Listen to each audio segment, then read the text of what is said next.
নমস্কার বন্ধুরা, শিউলির সাথে গল্প চ্যানেলে তোমাদের সকলকে স্বাগত। আজকে আমরা শুনব প্রখ্যাত সাহিত্যিক বরেন গঙ্গোপাধ্যায়ের ছোট গল্প ভালোবাসার গন্ধ। গল্পটি শুরু করার আগে তোমাদের বলি, যদি গল্পটি শুনে ভালো লাগে অবশ্যই লাইক দিয়ে যেও, কমেন্টস করে জানিও, আর চ্যানেলটা যদি এখনও সাবস্ক্রাইব করা না হয়ে থাকে অবশ্যই সাবস্ক্রাইব করে দিও। শুরু করছি প্রখ্যাত সাহিত্যিক বরেন গঙ্গোপাধ্যায়ের ছোট গল্প ভালো লাগার গন্ধ। তুলির কথা ভাবতে বেশ লাগে। এ ভালো লাগার কোনো ব্যাখ্যা নেই। শিশির ভেজা ফুলের গন্ধের মতো এ ভালো লাগার কথা কেউ কাউকে কোনোদিন বোঝাতেও পারে না। অথচ দীপেন নানাভাবে ভেবে দেখেছে তুলির সঙ্গে ওর কত সামান্য পরিচয়। হুট বলতে সতু ওকে ওদের গায়ের বাড়ি দেখাতে নিয়ে গিয়েছিল। কথা ছিল দিন দুয়েক ওরা ওখানে কাটিয়ে ফিরে আসবে, কিন্তু একটানা 7টা দিন কাটিয়ে এলো দীপেন। আসতেই ইচ্ছে করছিল না। নেহাত না ফিরে ওর উপায় নেই, তাই ফেরা।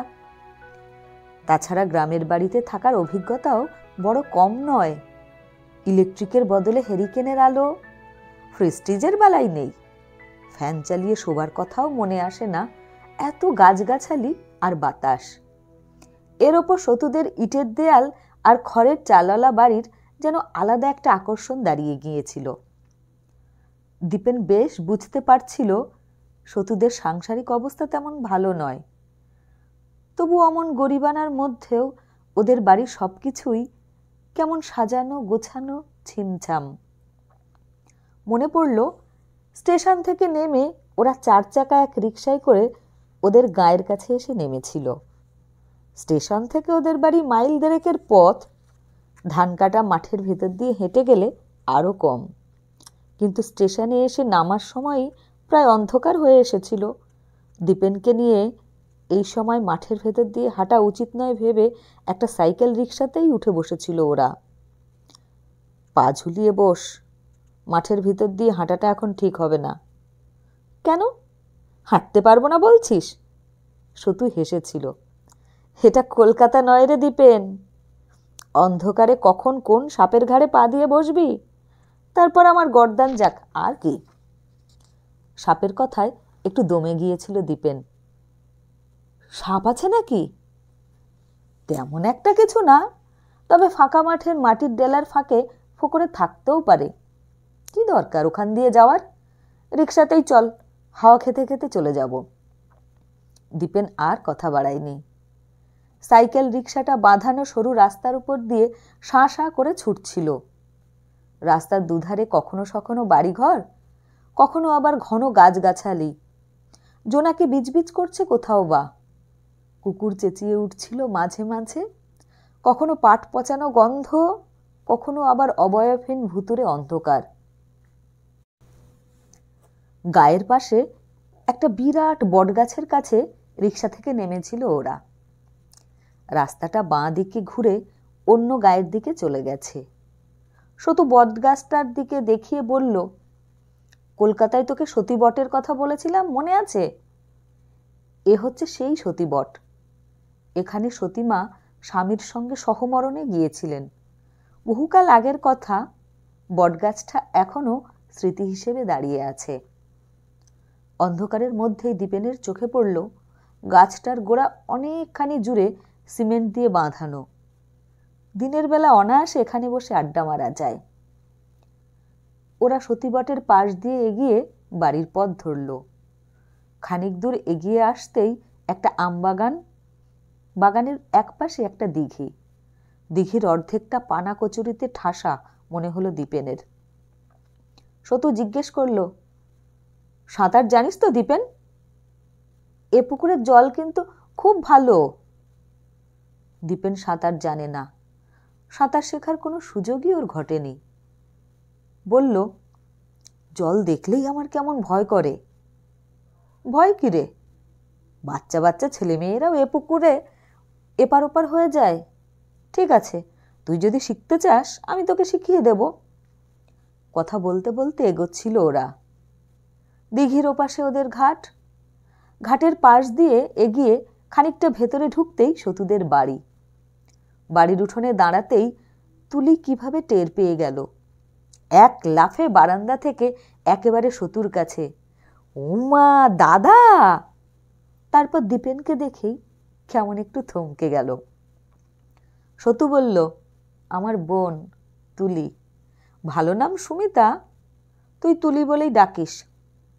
দীপেন মেয়েটার দিকে তাকালো। পরনে ম্যাক্সির মতো একটা ফ্রক, কপালে লুডোর গুটির মতো একটা সবুজ রঙের টিপ। চোখের দিকে তাকালে স্পষ্ট বোঝা যায় ফ্রক ছাড়ার বয়স হয়ে গেছে মেয়েটার। এ ফ্রকে ধাঁ ধাঁ করে বেড়ে ওঠা ওর যৌবনটাকে যেন আর বেঁধে রাখতে পারছে না। দীপেন একটু স্মার্ট হওয়ার চেষ্টা করল। আপনাদের গ্রাম দেখতে এলাম। সঙ্গে সঙ্গে লাফিয়ে উঠল সতু। আপনি কি রে? তুই ওকে আপনি বলছিস? মরে যাব মাইরি। না মানে, আমতা আমতা করে দীপেন। ততক্ষণে সামনের একটা ঘর থেকে বেরিয়ে এসেছিলেন সতুর মা। কেমন মলিন মলিন চেহারা। হয়তো পরনের ওই আধ ময়লা শাড়িটার জন্যই অমন দেখাচ্ছিল। কিন্তু দীপেনের মনে হলো মুখের হাসিটা যেন লক্ষ টাকা দামি। ধিপ করে একটা প্রণাম সেরে উঠে দাঁড়ালো দীপেন। সতু পরিচয় করিয়ে দিল, আমার বন্ধু দীপেন। আমরা একই কলেজে পড়ি। ওকে গাঁ দেখাতে নিয়ে এলাম। তাই বুঝি? এসো বাবা, ঘরে এসো। দীপেনের কাঁধ থেকে ব্যাগটা তুলে নিল সতু। এই তুলি, ব্যাগ দুটো ওপাশের ঘরে রাখ। আমাকে আর দীপেনকে ও ঘরে ব্যবস্থা করে দেগে, যা। ওরা বারান্দায় উঠে এলো। বারান্দার বাঁশের মাচা করা একটা বেঞ্চ। সতু বলল, বস, আগে চা ফা খাই, তারপর ওদিকে টিউবওয়েল আছে, হাত মুখ ধুয়ে নেব। সারাদিন বুঝি কিছুই খাওয়া হয়নি? কখন বেরিয়েছিস তোরা? প্রশ্নটা সতুকেই করা, কিন্তু দীপেনই উত্তর দিল, না মাসিমা, আমরা খেয়েই বেরিয়েছি, আপনি ব্যস্ত হবেন না। একটানা ঝিঝি ডাকছিল। দূরে কোথায় যেন হরি সংকীর্তন হচ্ছে। শব্দটা মাঝে মাঝে ভেসে আসছিল। ভারী ভালো লাগছিল দীপেনের। মাসিমা শুধলেন, তোমাদের বাড়ি বুঝি কলকাতাতেই? না মাসিমা, বাবা মা শিলিগুড়ি থাকেন, আমি কলকাতার মেসে। সতুর সঙ্গে একই মেসে থাকি মাসিমা। তাই বুঝি? তোমার ভাই বোন? দীপেন বলল, আমরা দু ভাই, বোনটোন নেই আমাদের। দাদা থাকে পাটনায়, ব্যাংকে কাজ করে। বিয়ে হয়েছে, ব্যাস শুরু হয়ে গেল তো তোমাদের সংসারের কথা। শুধু মায়ের দিকে তাকালো। দীপেন বলল, দাদা আমার চেয়ে 10 বছরের বড়। দাদার একটা মেয়েও আছে, এবছর স্কুলে ভর্তি করে দিয়েছে দাদা। সতু এবার একটু গলা তুলল, তুমি চা ফা দেবে না গল্পই করবে? মাসিমা একটু ব্যস্ত হয়ে উঠলেন। হ্যাঁ বাবা, দিচ্ছি, এখনই দিচ্ছি। তোমাদের মুড়ি নারকেল দেবো সতু? ডিম নেই, অমলেট করে দাও না। দীপেন বলল, মুড়ি নারকেল খারাপ কি? আমাকে মুড়ি নারকেলই দিন মাসিমা। অনেকক্ষণ পর তুলিকে আবার দেখা গেল। টানা লম্বা বাড়িটার দুপাশে দুটো ঘর, তারই একটা থেকে বেরিয়ে এলো তুলি। দীপেন লক্ষ্য করল তুলি কেবল ওদের জন্য ঘরই গুছায়নি, এরই ফাঁকে বোধহয় কিছুটা প্রসাধনও সেরে নিয়েছে। অন্তত একটু আগে যে খোলা চুল দেখা গিয়েছিল ওর, এখন তা বিনুনিতে ধরা পড়েছে। দীপেন সতুর দিকে তাকালো। স্কুলে পড়ে না তোর বোন? সতু ওর পিঠে একটা চাপড় মারল। ভীষণ পরপর ভাবছিস আমাদের? ওকেই জিজ্ঞেস করে জেনে নে না। না মানে, তুলি বলল, 9-এ পড়ি। স্কুল কোথায়? অনেক দূরে। সতু বলল, খুব একটা দূরে নয়, কাছেই, কো এডুকেশন স্কুল। ওরে বাস, তাহলে তো দারুণ ব্যাপার, তুইও ওখান থেকেই পাশ করেছিস বুঝি? সতু বলল, আমাদের সময় আমরা মাটির বাড়িতে করেছি, ওরা দালানে করে। কাল তাহলে তোদের স্কুলটাও দেখে আসবো। আর কি দেখার আছে এখানে? সতু বলল, গ্রামে গাছপালা আর কুড়ে ঘর ছাড়া আর কি দেখার থাকবে? তবে তুই যদি মাছ ধরতে চাস, আমাদের ছিপটিপ সবই আছে, তুই ধরতেও পারিস। তুলি বলল, দীপেনদাকে তুমি সরকারদের খালে নিয়ে যাও না দাদা, নৌকোয় চড়ে বেড়াতে পারবে। ঠিক আছে, সেটা কাল ভাবা যাবে। চলো ওঠ, এবার হাত পা ধুয়ে আসি, চা ফা আর জুটবে বলে মনে হয় না। তুলি বলল, তোমরা বসো, আমি এক্ষুনি নিয়ে আসছি। কিছুটা হন্তদন্ত হয়ে রান্নাঘরের দিকে এগিয়ে গেল তুলি। সতু ডাকল, আয়, আমাদের থাকার ঘরটা দেখে নে। গামছা টামছা এনেছিস তো? দরকার হলে আমারটা দিয়েই চালিয়ে নিতে পারিস। বাঁ পাশের ছোট্ট একটা ঘরে এসে ঢুকলো ওরা। একটাই খাট, তবে বেশ বড়। ঘরের মাঝে ছোট্ট একটা টেবিল, খান দুয়েক চেয়ার, দেয়ালে এমব্রয়ডারি করা কাঁচের ফ্রেমে বাঁধানো 2-3টে ছবি। একটাতে লেখা, পাখি কৃষ্ণ বলো। কার করা রে ওগুলি? তুলির? কি মনে হয় তোর? দীপেন বলল, ওসব করে সময় নষ্ট করার কোনো মানে হয় না, তুই ওকে বাটিকের কাজটা শেখালে পারতিস। সতু হাসল, তুই একবার বলে দেখ না, ওসব ওর কিচ্ছু হয়নি, টেরটা পাবি। না না, কাজটা খারাপ হয়েছে বলছি না, তবে। চা আর ডিমের অমলেট নিয়ে এ সময় ঘরে ঢুকলো তুলি। ওরে বাস, অত ডিম কে খাবে? ডিম আমাদের কিনতে হয় না, হাঁস আছে, তুই খা না। তুলি বলল, মা নারকেল মুড়ি নিয়ে আসছে। এর উপর আবার নারকেল মুড়ি? আমি ভাই কালই পালাবো। হে বাড়িতে আসাটা সোজা, যাওয়াটা কঠিন। সতু হাসল, তুই একবার মাকে বলে দেখ না। সত্যি সত্যি সতুদের ওই বাড়িতে হুট বলতে চলে এসেছিল দীপেন, কিন্তু চলে যাব বললেই যে যাওয়া যায় না, পরদিন ভোরে তাও টের পেয়ে গেল। খুব ভোরে ওঠার অভ্যেস ওর নেই, কিন্তু কেন জানি নতুন জায়গা বলেই বোধহয় ওর ঘুম ভেঙে গেল বেশ ভোরেই। ঘুম ভাঙতেই ও অবাক, সতু ওর পাশ থেকে কখন যেন উঠে গেছে। ওকে না ডেকে এত ভোরে কোথায় যেতে পারে সতু? বুঝতে পারছিল না ও। মশারির ভেতর থেকেও বেরিয়ে এলো, মাসিমা বা তুলি কারোরই কোনো সাড়া শব্দ নেই। অচেনা পরিবেশ, কি যে করা উচিত ঠিক বুঝতে পারছিল না ও। ভাবল, অন্তত বারান্দায় গিয়ে সেই বাঁশের বেঞ্চিটাতে একটু বসা যাক। ঘর থেকে বেরিয়ে আসতেই চোখে পড়ল তুলিকে। এক সাজি ফুল নিয়ে ও পুকুরের দিক থেকে আসছিল। কিন্তু এ কোন তুলি? গতকাল রাত্রের সেই ফ্রক পরা মেয়েটার পরনে এখন শাড়ি। একটা রাতেই যেন ফ্রক পরা বয়স থেকে লাফিয়ে শাড়ি পরা বয়সে চলে এসেছে মেয়েটা। ও মা, আপনি কখন উঠলেন? তুলি এগিয়ে গেল। এই তো। সতু কোথায়? সরকারদের খালের ধারে গেছে, ওখানে জেলেদের কাছে মাছ পেলে নিয়ে আসবে। রাতে আপনার নিরামিষ খেতে কষ্ট হয়েছে? তাই বুঝি? হাসল দীপেন। মাসিমাকে দেখছি না? মা ঘাটে, চান টান সেরে ফিরে এসেই পুজোয় বসবে।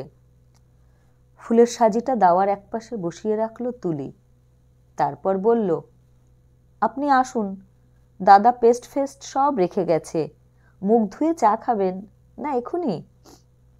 দীপেন বলল, চা পরে হলেও হবে, তোমাদের বাড়িটা কিন্তু সত্যি খুব ভালো। তুলি হেসে উঠল, একবার বৃষ্টি নামুক না, ওই খড়ের চাল চুইয়ে যখন জল ঘরে পড়বে তখন আর ভালো বলবেন না। জল পড়ে নাকি? অবাক হয় দীপেন। তুলি বলল, হে বাড়িকে ভালো বলেন? তাহলে তো আমরাও ভালো। ভালোই তো, ঘরে তোমার এমব্রয়ডারি করা কাজগুলো প্রশংসা করার মতো। ও মা, দাদা তো ওগুলো ফেলে দিতে বলে, বলে ঘরটাকে নাকি আমি নোংরা করছি। দীপেন হাসল, তোমার দাদার কথা আর বলো না, একসঙ্গে থাকি তো জানি। জিজ্ঞাসা চোখে তাকালো তুলি।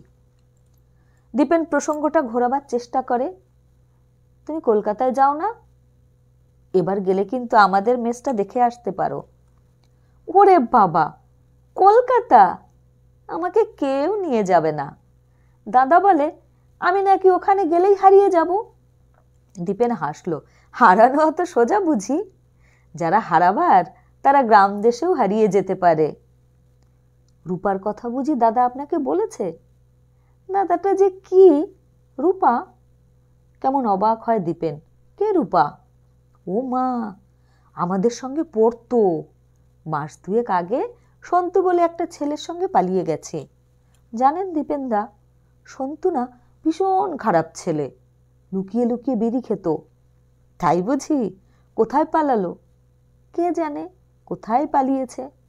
ভীষণ চালু মেয়ে, ওরা সব পারে। সামনের লেবু গাছটার ওপর একটা টিয়া এসে বসেই আবার উড়ে গেল। পাখিটার সবুজ রং যেন চোখ ধাঁধিয়ে দেয়। দীপেন বলল, তোমাদের এখানে কিন্তু নানা রকম পাখি। তখন শুয়ে শুয়ে একটা পাখির ডাক শুনছিলাম, ভারী মিষ্টি। পাখি আর কাঠবিড়ালি দেখতে হলে দুপুরে আমবাগানে যাবেন। ওখানে কোনো কোনো দিন মাদুর বিছিয়ে বসে আমরা লুডো খেলি, খুব ভালো লাগে। আমবাগানটা সত্যি খুব ভালো। আজ দুপুরটা তাহলে ওখানেই কাটাবো। তোমাদের তো আজ ছুটি, তাই না? আজকাল দুদিনই ছুটি। আপনি ক্যারাম খেলবেন? মন্টিদের বাড়ি ক্যারাম বোর্ড আছে, নিয়ে আসবো। এখন ক্যারাম? না না, এখন না, দুপুরে। দুপুরে সতুর পাল্লায় পড়তে হলো। গ্রামেই যখন এসেছিস, চল না, পুকুরে চান করবি, ভালো লাগবে।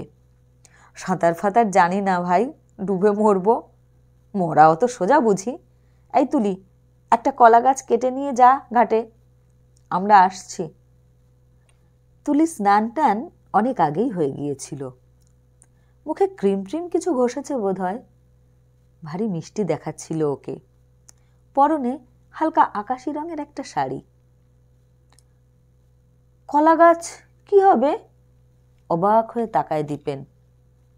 কলা গাছ কখনো ডোবে না, তুই ওটা ধরে থাকবি, তুইও ডুববি না। এই মেয়ে, হাঁ করে দেখছিস কি? যা না। কলার ভেলা ধরে ধরে বেশ অনেকক্ষণ হাত পা ছুঁড়েছিল দীপেন। পুকুরের পাড়ে বসে তুলির উৎসাহ কি! হাততালি দিয়ে লাফিয়ে লাফিয়ে উঠছিল তুলি।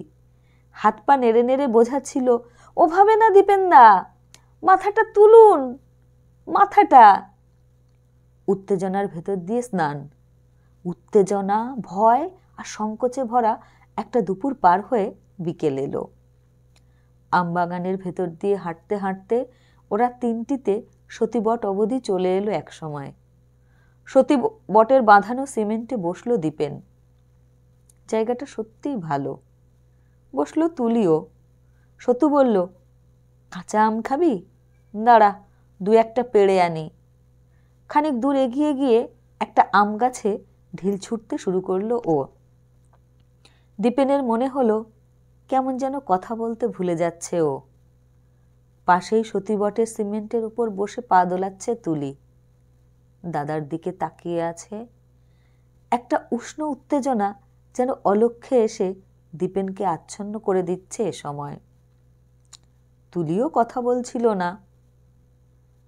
কথা বলছিল না ঠিকই, কিন্তু এরকম নীরবতারও বুঝি একটা ভাষা থাকে। সতুর ঢিল ছুঁড়ে ছুঁড়ে আম পাড়ার দৃশ্যের দিকে তাকিয়েই থাকে দীপেন। আর এ সময় বহু দূর থেকে একটা পাখি ডেকে চলেছে শুনতে পেল। ভারী মিষ্টি। কি পাখি ডাকছে? জিজ্ঞেস করে দীপেন। কোথায়? অবাক হয়ে তাকায় তুলি। শুনতে পাচ্ছ না? ওই ওই যে। তুলি স্বপ্ন জড়ানো চোখ দুটো তুলে তাকালো। হারিয়ে যাওয়া পাখি। তারপর খিলখিল করে হেসে উঠল। কেমন বিব্রত হয় দীপেন। শুনতে পাচ্ছ না? কুশি কুশি গোটা চারে কাম কুড়িয়ে এনে হাজির হলো সতু। এই নে, এখনো বড় হয়নি। দীপেন একটা তুলে নিয়ে দাঁতে কাটল। এই সতু, একটা পাখি ডাকছে, শুনতে পাচ্ছিস? সতু বলল, একটা কোথায়, অনেকগুলো। কলকাতায় তো আর পাখি নেই, এখানে এলে শোনা যায়। তুলি বলল, আপনি যে পাখিটার কথা বলছেন, ওর নাম সুন্দরী পাখি, ওরা ওই রকমই ডাকে। সুন্দরী পাখি? নাম শুনিনি তো, দেখাতে পারো? ও পাখি দেখতে হলে চোখ চাই দীপেনদা। এগিয়ে গিয়ে সতুর হাত থেকে দুটো আমের কুশি তুলে নিয়ে মুখে পড়ল তুলি। তারপর আবার ফুলের পাপড়ি ঝরে পড়ার মতো খিলখিল করে হেসে উঠল। বিকেল মলিন হতে হতে সন্ধ্যা নামল। সন্ধ্যার পর রাত। হ্যারিকেনের আলোয় মুখোমুখি বসে তিনজনে মিলে সাপ লুডো খেলা। একবার মই বেয়ে ওঠা, একবার সাপের মুখে পড়ে লেজের দিকে নেমে যাওয়া। হ্যারিকেনের তেল ফুরিয়ে যায়, তবু যেন ক্লান্তি নেই।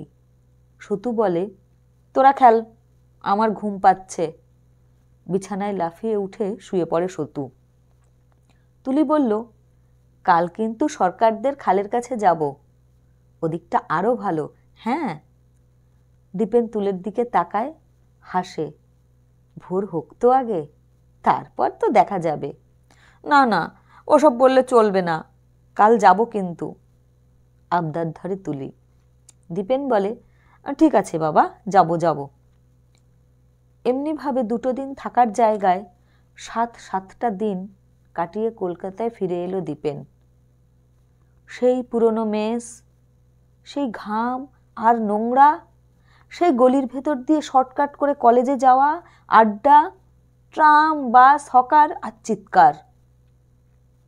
এসব তো চিরকালই ছিল, কিন্তু সতুদের দেশ দেখে ফিরে আসার পর কিছু একটা যেন বেচাল হয়ে গেছে ওর ভেতরে। আলো নিভিয়ে সবাই শুয়ে পড়ার পর, বাড়িটা নিস্তব্ধতায় ডুবে যাওয়ার পর হঠাৎ হঠাৎ ওর চেতনার মধ্যে জেগে ওঠে সেই হারিয়ে যাওয়া পাখিটা। অমন করে ডাকে কেন? কি চায় ও? দীপেন বুঝতে পারে কেবল পাখির ডাকই নয়, হ্যারিকেনের আলোয় বিন্দু বিন্দু ঘাম জড়ানো একখানা মুখ। কি চায় তুলি? হয়তো কিছুই চায়নি, কিছুই চায় না, তবু ওর কথা ভাবতে এত ভালো লাগে কেন? ফুলের গন্ধের মতো ভালো লাগার কথা কেউ কি কখনো বোঝাতে পারে? নমস্কার।